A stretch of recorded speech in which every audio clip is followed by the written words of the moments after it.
চলে এসেছি আমাদের ফার্স্ট সাইট সিন দিল্লির লাল কেল্লা। এই দাদা নিমু পানি খেয়ে ঠোঁট গলা সব ঠান্ডা হয়ে গেল। আমরা এখন আছি আমাদের নেক্সট সাইট সিন দিল্লির লোটাস টেম্পল। আজকে পুরো 1 ঘন্টার মধ্যে যেন আমরা তৈরি হয়েছি। একেবারে নিচে নেমে রাস্তাতেই ব্রেকফাস্ট করবো। এখন যদি রুমে ব্রেকফাস্ট করতে গিয়ে দেরি হয়ে যাবে, নিচে আমাদের গাড়ি দাঁড়িয়ে আছে। আর এই যে এই গাড়িটা নিয়েই আজকে পুরো আমরা দিল্লির সাইট সিন করবো। এই গাড়িটাই থাকবে আমাদের সাথে। ওখানে মিমো উঠে গেছে। এই যে আমরা সবাই মিলে বেরিয়ে পড়েছি আজকে আমাদের দিল্লির সাইট সিনে।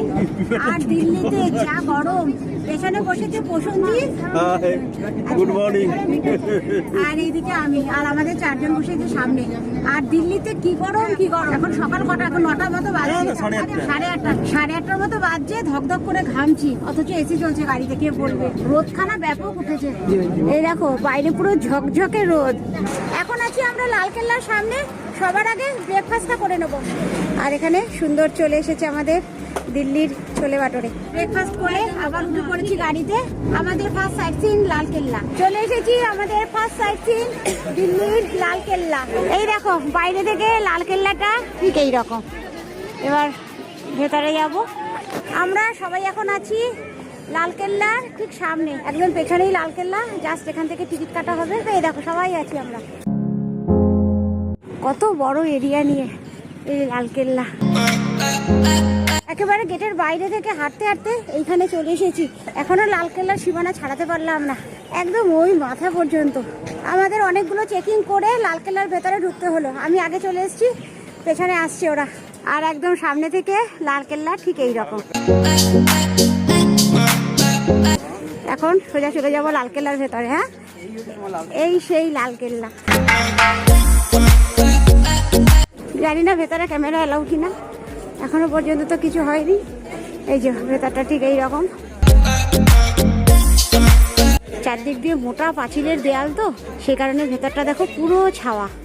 লালকেল্লার ভেতরে মার্কেট আমার জানা ছিল না, এসে দেখছি এর ভেতরে একটা মার্কেট, এর ভেতরে একটা কসমেটিক্স জামা কাপড়ের মার্কেট। এই দেখো সমস্ত মার্কেটের পসরা।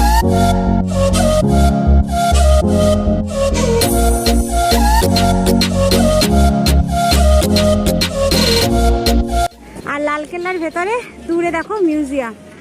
আর লালকেল্লার ভেতরটা এত বড় এরিয়া নিয়ে না, যেন তো পুরোটা ঘুরতে আমাদের পুরো একটা দিন কাভার হয়ে যাবে। কিন্তু আমাদের তো আরও অন্য সাইট সিন আছে, সেই কারণে মোটামুটি মিউজিয়ামটা ঘুরে আমরা চলে এসেছি বাইরে। এখন খাচ্ছি একটু নিমু পানি, কেন দিল্লির গরমটা যেন তো আর আমরা নিতে পারছি না।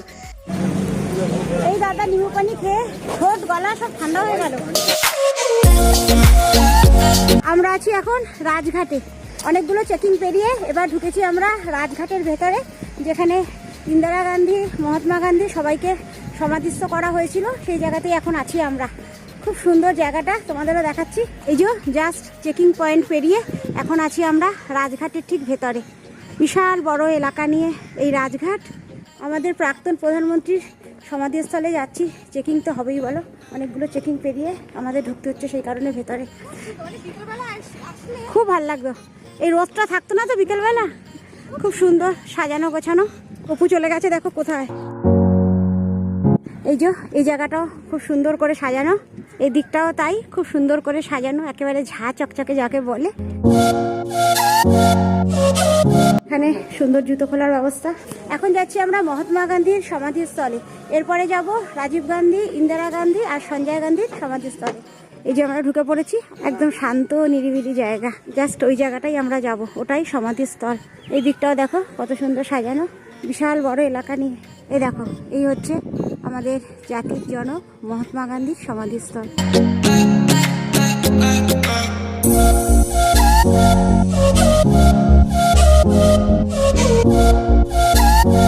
দুটো আলাদা আলাদা, জানো তো, গেট একটাই। একটা গেট দিয়ে ঢুকে নিচে চলে যেতে হবে মহাত্মা গান্ধীর সমাধিস্থলে, আর ঠিক তার ওপর থেকে যেতে হবে তোমার ইন্দিরা গান্ধী, সঞ্জয় গান্ধী আর তোমার রাজীব গান্ধীর সমাধিস্থলে।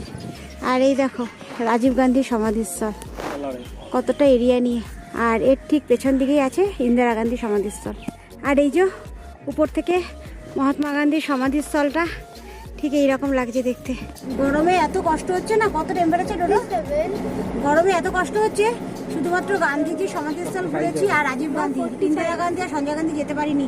বিশাল বড় এলাকা নিয়ে তো, তার মধ্যে এত রোদ। এই দিল্লির গরমটা আমরা নিতে পারছি না, জানো তো, মুখ ফুক যেন জ্বালা করছে। আমরা এখন আছি আমাদের নেক্সট সাইট সিন দিল্লির লোটাস টেম্পল। বিশাল লাইন, সবাই মিলে এখন লাইন দিয়ে দাঁড়িয়ে আছি। এই যে আমাদের সবাই এখানে আছি, সবাই মিলে রোদের মধ্যে এখন লাইন দিয়ে ভেতরে ঢুকছি। অস্বাভাবিক রোদ, তার মধ্যে দেখো সবার লাইন। আমরা মন্দিরের ভেতরে জাস্ট এন্ট্রি করছি। খুব সুন্দর সাজানো গোছানো বাইরেটা। সবাই মিলে এখন এই রাস্তা থেকে চলে যাব একদম মন্দিরের কাছাকাছি। বিশাল এরিয়া নিয়ে মন্দির, আর এখান থেকে দেখো মন্দিরটা ঠিক এইরকম লাগছে, দূরে লোটাস টেম্পল। এত রোদের মধ্যেও মানুষ বেরিয়েছে না? হ্যাঁ, সামনে। হ্যাঁ, আর এই হচ্ছে দিল্লির লোটাস টেম্পলের ঠিক বাইরেটা। আর এই যে ওপরে টেম্পল, আর টেম্পলের ঠিক নিচেই রয়েছে একটা বিশাল বড় পুল। আর এই লোটাস টেম্পলের ভেতরে ভিডিও করা যাবে না, জানো তো, বাইরে থেকে ভিডিও করা যাবে। সেই কারণেই বাইরে থেকে একটু ভিডিও করে নিচ্ছি। আর একটা জিনিস আমার একদম নতুনত্ব লাগলো, এখানে প্রত্যেক ফ্যামিলি ওয়াইজ ওরা একটা করে ব্যাগ ধরিয়ে দিচ্ছে, তার মধ্যে জুতো নিয়ে ব্যাগটা আমাদেরই ক্যারি করে যেতে হবে মন্দিরে।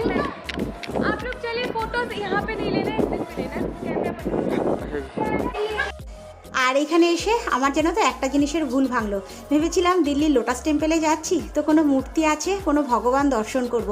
কিন্তু এসে দেখছি না, পুরোটাই যেন তো প্রেয়ার রুম। যে দেবতাকে ভালোবাসো এখানে শুধুমাত্র তারই উপাসনা করো, কিন্তু কথা বলা যাবে না নিস্তব্ধে।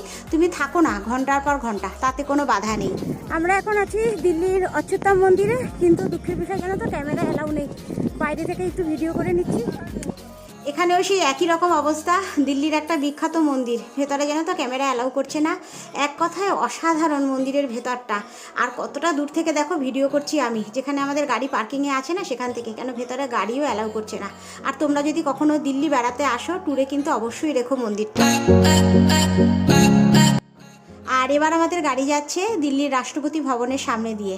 আর এখানে তো আমাদের নামার কিছু নেই, সে কারণেই গাড়ির ভেতর থেকে তোমাদের সাথে একটু শেয়ার করে নিলাম। আর এই ট্যুরের একেবারে লাস্ট সাইট সিন আমাদের দিল্লির ইন্ডিয়া গেট। 50 ডিগ্রি তাপমাত্রায় আমরা ঘুরে বেড়াচ্ছি ছাতা ছাড়া। তবে শুধু আমরা না, বহু মানুষ আছে এখানে। আর এই ট্যুরে জানো তো আমাদের দিল্লি আসার কোনো প্ল্যানই ছিল না, যেহেতু এই ডেটে কাঠগুদাম থেকে ডাইরেক্ট কোনো আমরা ট্রেন পাইনি জানো তো কলকাতায় আসার। সেই কারণেই দিল্লি আসা এবং সাইট সিন করা। যাই হোক, এসে যখন পড়েছি তোমাদের সাথে একটু শেয়ার করে নিলাম। যাই হোক, এখন পেয়ে গেছে প্রচুর খিদে একেবারে। এটা যেহেতু লাস্ট সাইট সিন, সে কারণে এটা করে নিয়ে গিয়ে একেবারে লাঞ্চ করব। আর এই গরমে কেউ ননভেজ খাবো না জানো তো, সেই কারণেই একদম সাউথ ইন্ডিয়ান ধাবায় চলে এসেছি। আজকে লাঞ্চে আমাদের সমস্ত সাউথ ইন্ডিয়ান ডিশ। আমরা দিল্লির সাইট সিন করেছি একেবারে টাইম ক্যালকুলেশন করে, জানো তো। দেখো আমাদের সাইট সিন হলো, আমাদের লাঞ্চ হলো, লাগেজ নিয়ে ঝটপট চলে এসেছি প্ল্যাটফর্মে। দেখতে দেখতে আমাদের ট্রেনও দিয়ে দিল, আমাদের নিউ দিল্লি রাজধানী এক্সপ্রেস। ঝটপট উঠেও পড়লাম ট্রেনে, কিন্তু গোপুর বক্তব্য সবার আগে একটু রেস্ট নেব, তারপরে লাগেজ গোছাবো। সেই কারণেই লাগেজগুলো এখনও পায়ের সামনে রয়েছে। আসলে দিল্লির গরমটা জানো তো আমরা কেউই নিতে পারছিলাম না। আমাদের কলকাতার গরম একরকম, আর দিল্লির ওয়েদারটা এত ড্রাই না, সেভাবে তো ঘাম হয় না। নাজেহাল অবস্থা আমাদের সবার, জানো তো। এই জাস্ট মোটামুটি লাগেজ ফাগেজ নিয়ে আমরা বসে পড়েছি আমাদের জায়গায়। ছাড়ার টাইম তোমার 4:50। আর এদিকে ট্রেন ছাড়ার সাথে সাথেই চলে এসেছে আমাদের সন্ধেবেলার স্ন্যাক্স। কিন্তু আজকে যেহেতু অনেকটা বেলায় আমাদের লাঞ্চ করা হয়েছে না, কারোর যেন তো সেভাবে আর খাওয়ার ইচ্ছে নেই। আর এসে পড়েছে আমাদের আজকের ডিনার। আজকে স্ন্যাক্সের পরেই সোজা চলে এসেছি ডিনারে। তার কারণ যেন তো ট্রেনে ওঠার পর থেকেই বসে পড়েছি আমি এডিটিং নিয়ে, যার ফলে এই যে মাঝখানের সময়টুকু আমি আর তোমাদের সাথে কিছু শেয়ার করতে পারিনি। যাই হোক, ঝটপট এখন ডিনারটা করে নেব। আর সন্ধেবেলা যা স্ন্যাক্স দিয়েছে জানো তো, কেউ আমরা কিচ্ছু খাইনি, সব ওইভাবে ধরা। আর মোটামুটি রাত্রে ডিনারের পাটটুকু চুকিয়ে এখন আমাদের শোয়ার পালা। তবে আমি এখনই শুচ্ছি না, আমি বসবো আবার এডিটিং নিয়ে। আর আমাদের এই গ্রুপের যেন সবথেকে দুজন সাহসী মানুষ, আমার বোন আর আমার মিমো। দুজন যেন তো আপারেও শোবে না, আবার লোয়ারেও শোবে না। সেই কারণে ওদের জন্য বরাদ্দ থাকে এই মিডল বার। আর একদম আপারে আছে প্রসেনজিৎ আর ডোডো, আর একদম লোয়ারে আছে গপু আর আমি। যাই হোক, তাহলে চলো, এর সাথে এই ভিডিওটা আজকে আমি এখানেই শেষ করে দিচ্ছি। দেখা হচ্ছে তোমাদের সাথে আবার কালকের সকাল থেকে। ততক্ষণের জন্য সবাই সুস্থ থেকো, ভালো থেকো। তাহলে এখনের মতো বাই বাই।